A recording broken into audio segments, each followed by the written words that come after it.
My lungs screamed for respite, but the recycled air in my suit tasted like stale metal. Each heaving breath resounded in my helmet, a cruel reminder that this hell was my reality. The exoplanet's surface was a whirlwind of ash, whipped into a stinging frenzy by relentless winds. "Keep moving, slag!" The warden's voice crackled over the comms. I stumbled forward, muscles burning. Another damned drilling rig had to be in place, its spindly tendrils digging into the unforgiving rock, seeking the volatile energy cores we were sentenced to harvest. I wasn't an engineer. Before being shipped to this wasteland, I was a forger. My skilled hands used to shape metal, not install temperamental mining equipment. But here, our past lives were irrelevant. We were all just bodies, disposable fuel for the warden's twisted schemes. A shadow eclipsed the yellow sun. One of the towering native creatures lumbered past, its leathery hide rippling, oblivious to our futile existence. We were the invasive species here, parasites on an unforgiving rock. "Focus, Merrick!" the warden barked. "Or do you crave another taste of the motivator?" My stomach churned. The motivator. We all bore the scars, physical and mental, from that device. A collar that clamped around our necks, with the ability to send jolts of blinding agony straight to our nervous systems. It was just one more tool in the warden's arsenal of control. I tightened my grip on the drill's housing, the rough metal biting into my palms. At least the physical pain was something tangible, a distraction from the ever-present fear. Mac, or what was left of him, shuffled beside me, his wheezing a harsh counterpoint to my own ragged breaths. We'd been shipped together, a thief and a forger, a mismatched pair now bound by shared suffering. "Think this one will last?" Mac asked, his voice barely a whisper above the howling wind. I spit a glob of ash-laced saliva onto the ground. "Does it matter?" He chuckled, a bitter sound. "Reckon not. Survival wasn't about the quality of the rigs. It was about keeping the warden satisfied, keeping his monstrous device at bay. One failed shift, one core short of our quota, and the motivators would be buzzing with sinister energy. I swore under my breath, fumbling with a recalcitrant bolt. The drill whined in protest, threatening to seize. Sweat mingled with grime on my brow, dripping into my stinging eyes. "Problem, Merrick?" The warden's presence was a sudden chill down my spine. I kept my head down, my voice a forced monotone. Just a minor calibration issue. Minor issues have a way of becoming major ones on this desolate rock. He circled me like a vulture zeroing in on carrion. And major issues have consequences.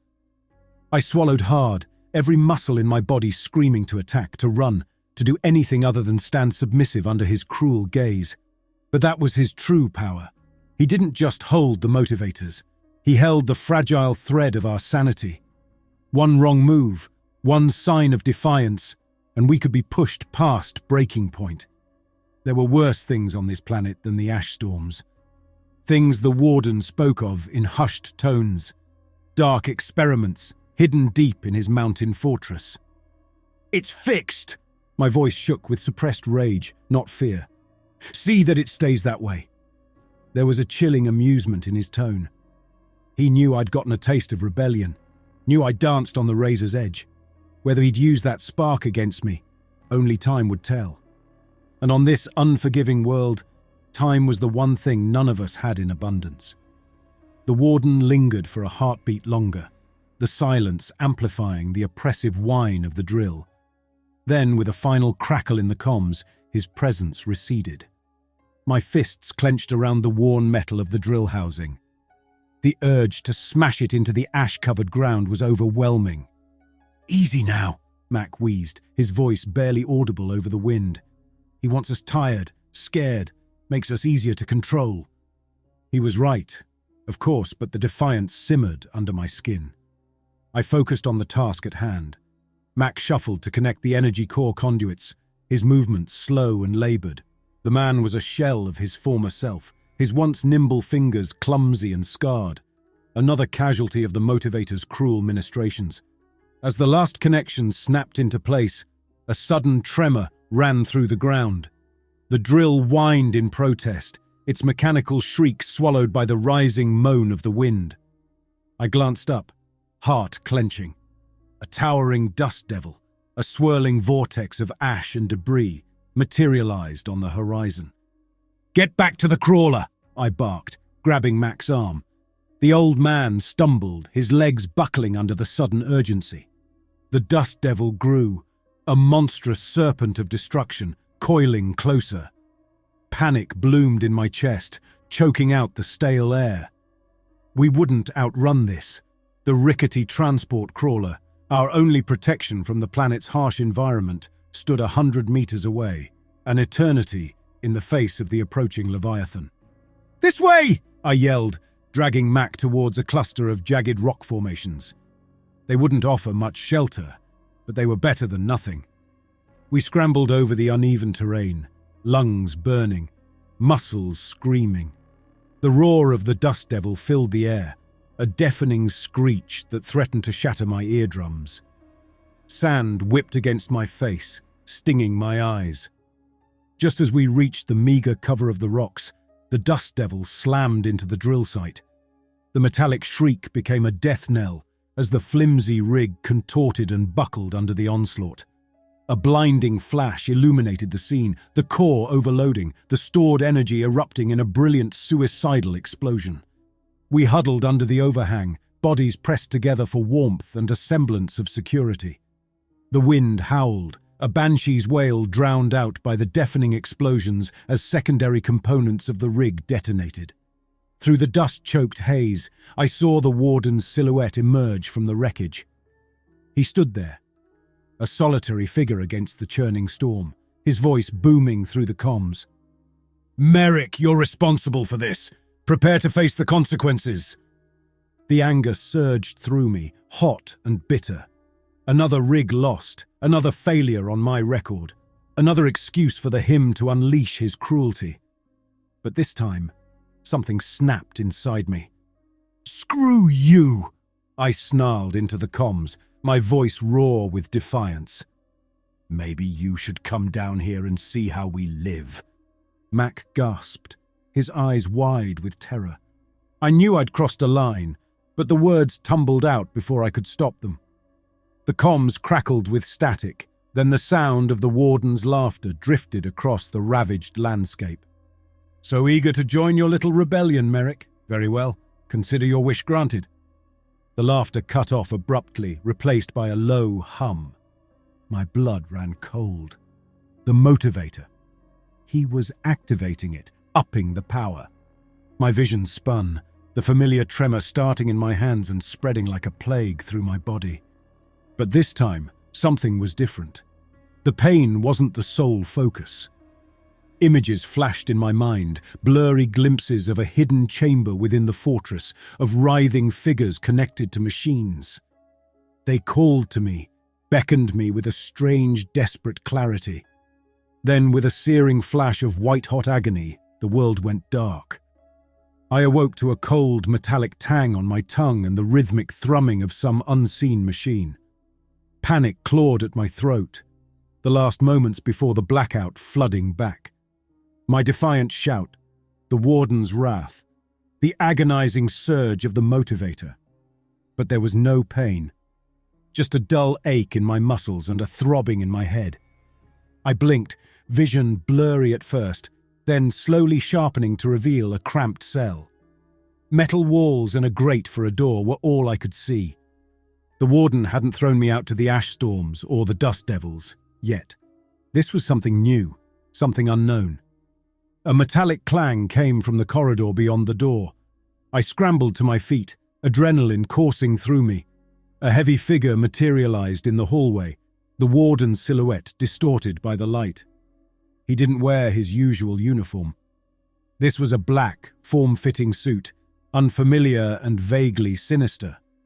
A cruel smile stretched across his face. "Merrick," he said, his voice dripping with amusement. "Welcome to your new home." He gestured towards a metallic bracelet clamped on my wrist, glowing with a faint blue light. "This little beauty keeps the motivator at bay. For now." His words sent a shiver down my spine. This wasn't punishment. It was something else entirely. Experimentation. A twisted game. Before I could voice the question, he continued. But it requires constant calibration. He tapped the bracelet. And a steady flow of data. He stepped aside, revealing another figure standing in the hallway. It was Jasper, the young engineer, his thin frame hunched over a strange console covered in blinking lights and holographic displays. His face was pale and drawn, his eyes filled with fear and defiance. "Jasper!" The warden's voice was cold. "Introduce Merrick to his new partner." Jasper met my gaze, something akin to recognition passing between us. "Merrick," he mumbled, his voice barely a whisper. "They're studying the visions. The ones the motivator triggers." Visions. The fragmented images from before the blackout. "What visions?" I demanded, suspicion coiling in my gut. Jasper hesitated, then spoke, his voice barely audible. "Things they don't understand. Things from before this planet was harvested." The warden chuckled, a humorless sound that sent goosebumps erupting on my skin. "Let's just say, Merrick, you've become a valuable asset. You and Jasper will be decoding the messages from the past." Decoding messages. Was that all this was? Something deep within me rebelled. But this was no time for pride. This was a chance, however slim, to learn, to understand, and maybe to find a way out of this metallic hell. I locked eyes with Jasper, a silent understanding passing between us. This wasn't about the warden's twisted schemes. This was about survival. It was about finding a way to use their curiosity, their hunger for knowledge, against them. Together we would unlock the secrets of this ravaged planet, even if it meant peering into the abyss. The lab, as Jasper hesitantly called it, was a cramped, sterile room that smelled faintly of ozone and stale sweat. The console dominated the space, its holographic displays a mesmerizing swirl of data streams and symbols. Jasper hovered over the console, his gaunt fingers flitting across the controls with an unnerving familiarity. "All right, Merrick," he muttered, avoiding eye contact. "Let's see what the bracelet throws at us today." He tapped a series of commands, and the holographic display transformed into a chaotic collage of images. A vast, lush jungle filled the view, towering trees scraping the sky, sunlight filtering through a vibrant green canopy. It was a stark contrast to the barren wasteland outside our cell. "This is," I breathed, a strange ache blooming in my chest. This wasn't a vision from the motivator. It was a memory, a fragment of a world long gone. "This is what happens before the blackout," Jasper explained, his voice barely a whisper.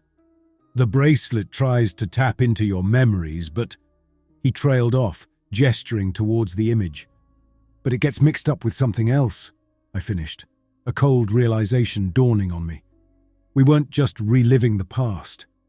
We were somehow accessing a record, a data stream from this lost civilization. Jasper nodded, his eyes wide with fear and fascination. "The warden calls them the visions." He manipulated the controls, and the image shifted. We were no longer in the jungle, but in a bustling city of gleaming metallic structures. Strange vehicles zipped through the air. Beings tall and slender moved through the streets with an air of purpose. The ache in my chest intensified, a phantom familiarity clawing at the edges of my consciousness. These weren't just visions. They were fragments of a lost history, glimpses of a world brimming with life and technology far surpassing anything we puny humans could imagine. But then the image wavered, distorting. A searing white light filled the display, followed by scenes of chaos and destruction. Buildings crumbling, energy blasts tearing through the sky. The once vibrant city transformed into a smoldering ruin.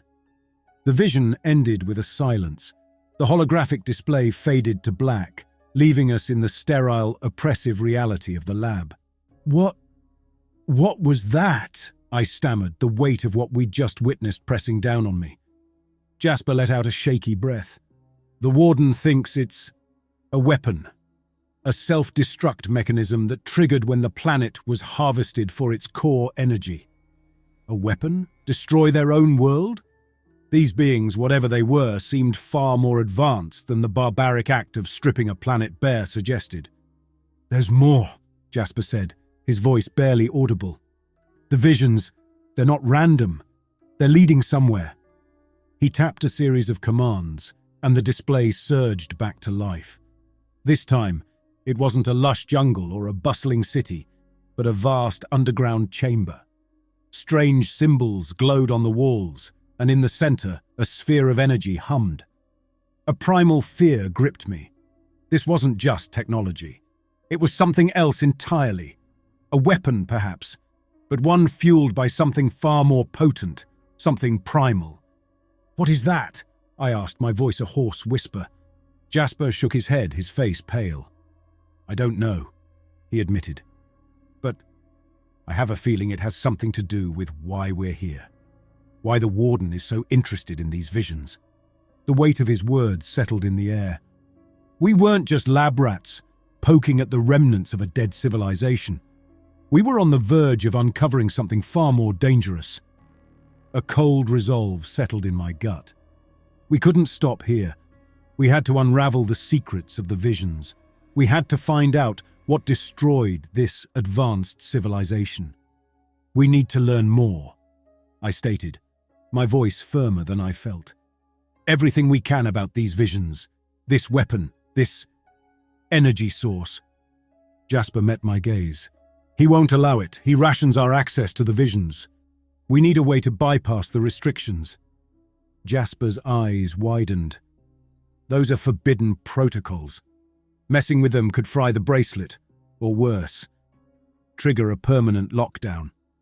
"Then we tread carefully," I said, a spark of defiance igniting within me. "We observe, we learn, we exploit any weaknesses we find." The day wore on, a monotonous parade of stale rations and forced labor cleaning the lab. Each chore, each stolen glance at the console fueled the growing determination within me. During one particularly tedious cleaning session, my gaze landed on a discarded maintenance panel at the back of the lab. A surge of hope shot through me. Maybe there was a way to access the console's inner workings. "Jasper," I whispered, hurriedly wiping grime from my hands. "Get the warden's attention. Distract him. Just for a few minutes." He hesitated, fear evident in his eyes, but understanding passed between us. With a shaky nod, he set to work, deliberately spilling a vial of coolant across the floor. The warden materialized in the doorway moments later, a scowl marring his features. Jasper stammered apologies, his voice laced with feigned panic. I used the opportunity to slip behind the console, my fingers already probing the maintenance panel. It was a gamble, a desperate attempt at finding a back door into the system. Thankfully, years of tinkering on the streets translated well to deciphering the crude lock mechanism. A satisfying click announced my success. With trembling fingers, I accessed the system's core protocols. Lines of code scrolled across the hidden display, a foreign language begging to be deciphered. But amidst the gibberish, I spotted a telltale pattern, the warden's access code, a series of complex algorithms designed to limit our interaction with the console. This was it, the key to unlocking the full potential of the visions. But modifying the code, bypassing the security measures, could trigger an immediate lockdown, trapping us in this metallic purgatory. I glanced at Jasper, his performance of panicked cleaning bordering on hysterical. My gaze drifted back to the code, then back to Jasper. We were in this together. I began to modify the access sequence. My fingers danced across the keypad, carefully inserting bypass routines, masking my actions with additional cleaning protocols to throw off any cursory inspection. Minutes stretched into an eternity. My palms slicked with nervous sweat. Then, with a final confirmation prompt, the modified code was in place. A wave of relief washed over me, quickly followed by a surge of exhilaration. We had done it. We had cracked the lock. Now, the secrets of the visions were within our grasp. A new command prompt materialized. Initiate full vision sequence. Jasper's eyes met mine, a shared spark of fear and anticipation dancing within them. Swallowing my fear, I initiated the sequence. The console whirred to life. The holographic display surged with an intensity that made me shield my eyes. Then, with a blinding flash of white light, the world dissolved around us. Disoriented, I blinked away, spots dancing in my vision. The sterile lab was gone, replaced by a swirling vortex of light and sound. Images flashed before me. Lush jungles, sprawling cities, the terrifying inferno that engulfed them. It was a rapid-fire montage of the fragmented visions we'd seen before, compressed into a single, overwhelming sensory assault. Jasper stumbled beside me, a look of pure terror contorting his features. The familiar ache in my chest intensified, a phantom familiarity clawing at the edges of my consciousness. These weren't just memories anymore. We were somehow thrust into the very heart of the lost civilization, experiencing their final moments firsthand. The world solidified around us. We found ourselves amidst the chaos of the collapsing city. Blazing buildings spewed smoke and ash into the sky. Screams and panicked shouts filled the air as beings, the same slender figures I'd glimpsed in the visions, fled the devastation. Overhead, a colossal ship descended from the smoke-choked sky. But it wasn't a vessel of rescue. It was an instrument of destruction. Energy blasts ripped through the city, tearing through buildings and vaporizing fleeing figures. This wasn't just a historical experience. This was a message, a desperate plea from a civilization on the brink. We had to understand it. Amidst the pandemonium, I spotted a figure, one of the beings cloaked in a robe, holding towards the sky a strange device that radiated a soft blue light. It was a defiant gesture in the face of overwhelming destruction, a final act before succumbing to the inferno. As the energy blast engulfed the figure, the device in their hand activated, releasing a surge of blue energy that met the blast head-on. There was a blinding flash, and then silence. The world dissolved back into the swirling vortex of light and sound. The visions faded, leaving us hanging in the void. We were back in the lab, gasping for air, the taste of ozone clinging to our tongues. What was that?" Jasper stammered, his voice raw with emotion. "A weapon!" I rasped. "But a defensive one! It countered the energy blasts from the ship." This advanced civilization wasn't wiped out by their own weapon. They were victims of an external attack. An invasion by beings wielding similar, if not superior, technology. A cold dread settled in my stomach.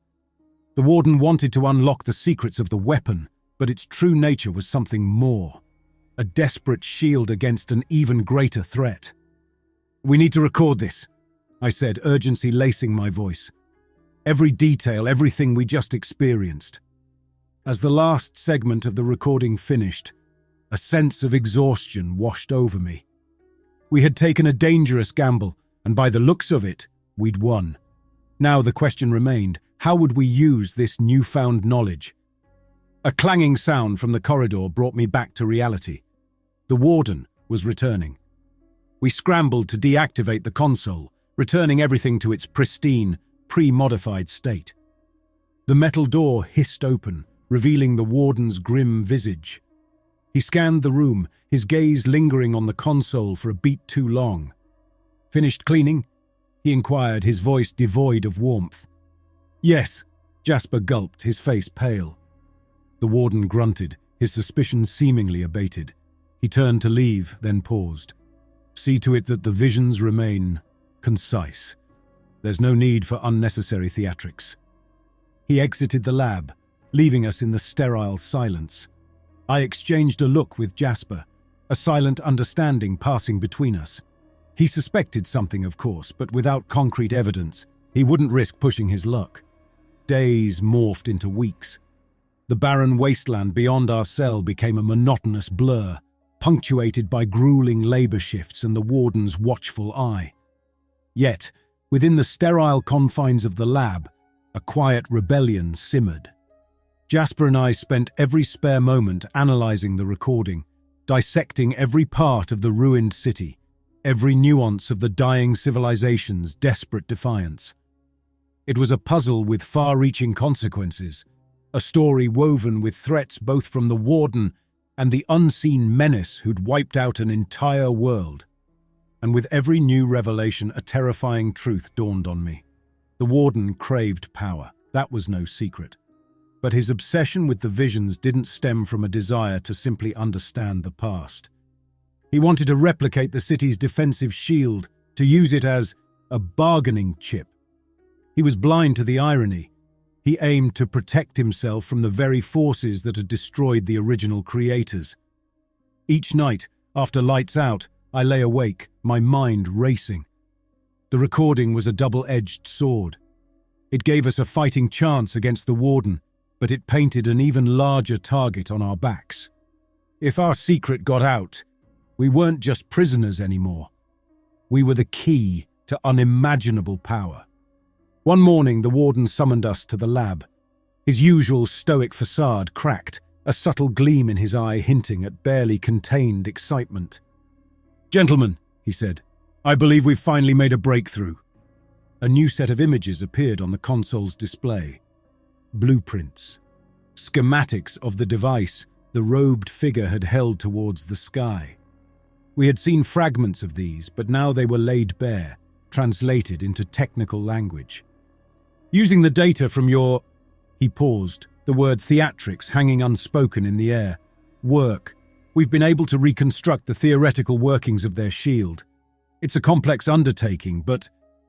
The greed in his voice was undeniable. "It can be done." Jasper and I exchanged a fleeting glance. This was madness. This was the moment we'd been dreading. The warden, blinded by his lust for power, was ready to build the device, to replicate the very technology that had lured an entire civilization to its doom. My fist clenched tight enough to draw blood. We had to stop this. But how? We were prisoners, playthings in the warden's twisted schemes. Direct confrontation was suicide. We needed something more, a tool to turn his own power against him. "We'll need more resources," Jasper spoke up, his voice surprisingly steady. "The equipment here is rudimentary, and we'll need experts in energy field manipulation." He considered. Greed battled against caution, the two cornerstones of his personality in an internal struggle. "Very well," he finally conceded, a hint of suspicion in his voice. "I'll have some specialists brought in, but progress must be swift, and I want daily reports." We managed to hide our relief. He had taken the bait. The warden was underestimating us. He believed we craved the same power he did, unaware of the true scope of the danger. New faces appeared in the settlement. Scientists, technicians, their eyes filled with fear and ambition. They brought tools and equipment that transformed the cramped lab into a hive of activity. The warden hovered over their work, his presence a constant pressure. Weeks turned into a tense, grueling month. I focused on helping where I could, observing the process with a critical eye. We hadn't just unlocked the secrets of the visions, we had inadvertently become the chief architects of a potential doomsday device. One evening, as the desolate winds howled outside, a recognition crossed one of the technicians' faces. It was Becker, a man notorious for his work on energy weapons. We'd crossed paths a couple of times in the criminal underworld. After the others had left for the day, I cornered him by the malfunctioning coffee machine. "Becker!" I hissed, keeping my voice low. "Do you remember me?" He squinted against the harsh fluorescent lights, then his eyes widened. "Merrick, what in the nine hells are you doing here?" "That's not important," I pressed. "What is important? You recognize the power of what we're building, don't you?" Understanding dawned in his eyes, along with a hint of greed. This could change everything." "Not in the way the warden wants," I said, leaning closer. He's blind. He's walking us into a trap, the same one that destroyed the original owners. His eyes narrowed, doubt warring with curiosity. How do you know that? I pulled him into a dim corner. The visions, I whispered. The haunting images flashing through my mind. I painted a vivid picture. The serene civilization, the invading force, the desperate last stand. Becker listened. Finally, a grim understanding settled in his eyes. "I'll help," he said simply. Now the game truly changed. We had an ally, and with him the glimmer of a plan, a reckless gamble to turn the warden's weapon against him. The only question was, would we all burn in the process? The plan came together in the dead of night, whispered amidst the stale air and the oppressive hum of the lab machinery. It was a desperate gamble, born from the realization that even outright refusal to cooperate wouldn't save us. If we couldn't stop him, we had to ensure his weapon backfired in spectacular fashion. Becker became our inside man, his knowledge of weapons systems invaluable. We worked in a tense, unspoken alliance, each of us harboring our own motives and fears. For Jasper, it was the dream of escape, of shattering the warden's iron-fisted rule. For Becker, it was a bid for redemption, the hope of undoing some of the damage his creations had wrought in the past. For me, it was the cold fury burning in my gut. It was the spectre of countless dead, their voices whispering through the visions, fueling my resolve to make the warden pay for his arrogance. We worked tirelessly, subtly sabotaging the shield's core calibration, embedding a series of cascading failures into the design. The changes were so minute they'd pass even the most rigorous of the inspections. But when activated instead of a protective shield, the device would malfunction and cease to operate. The day of the demonstration arrived. The warden stood in the center of the expanded lab, flanked by his grim-faced guards, preening with a self-importance that bordered on the absurd. I watched it all unfold with a detached calm. This was it. Our final act of rebellion and possibly our final act altogether. "Begin!" the warden barked. The device hummed to life, its energy core glowing with an icy blue light. The holographic display shimmered, depicting an expanding energy field, a replica of the one we'd witnessed. The warden smiled, a cruel, predatory grin that made my blood boil. "Success!" he declared. "We shall be unstoppable!" Then it happened. The hum turned into a high-pitched whine. The protective field wavered and distorted. Crackles of overcharged energy arced across the device, and a cascade of holographic warnings flashed across the display. I held my breath. This was the moment of truth. Panic rippled through the lab. The warden bellowed orders, but they were drowned out by the growing chaos. The core's whine became a deafening shriek, the air around the device warping and distorting. A blinding flash of light consumed the room. When my vision cleared, the shield device was gone, replaced by a swirling vortex of energy. Then, to my horror, alien shapes began to coalesce from the vortex. They were the invaders, the ones we'd seen in the visions. And they were here, drawn by the very weapon they'd come for so long ago. Chaos erupted. The guards opened fire, their weapons useless against the immaterial beings. The invaders swept through the lab, vaporizing scientists and guards alike with blasts of searing energy. I dove for cover, my heart pounding. This was what we'd done, what we'd unleashed. In the ensuing madness, I spotted Jasper amidst the wreckage, his eyes wide with terror. I scrambled towards him, dodging energy blasts and the flailing bodies of the doomed. I reached him, pulling him behind the remnants of a console. "We have to get out of here," I yelled over the din. Jasper shook his head, despair in his eyes. "It's over! We did this! This is our fault!" But rage wouldn't let me give up. Not yet. I noticed movement near the exit. Becker, making a break for it while the invaders were distracted. "There!" I pointed. "We go with him!" We ran, stumbling over fallen bodies and sparking wires. The exit loomed, a tantalizing promise of escape. But just as we reached it, an invader materialized in our path. It raised a glowing appendage, poised to strike. Time seemed to slow. I closed my eyes, bracing for the end. The blast never came. When I dared to look, Becker stood before us, holding a crude blaster he'd cobbled together from lab scraps. He fired at the invader, the blast surprisingly effective against its energy-based form. "Get out!" Becker yelled, his voice hoarse. "Now!" I didn't need to be told twice. Dragging a still-dazed Jasper, I bolted out of the lab, the sounds of battle fading behind us. We sprinted towards the crawler, the desolate landscape a sanctuary compared to the hell we'd left behind.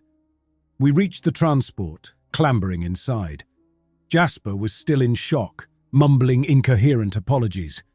I ignored him, slamming my fist against the activation panel. The crawler lurched into motion, leaving the burning wreckage of the settlement behind.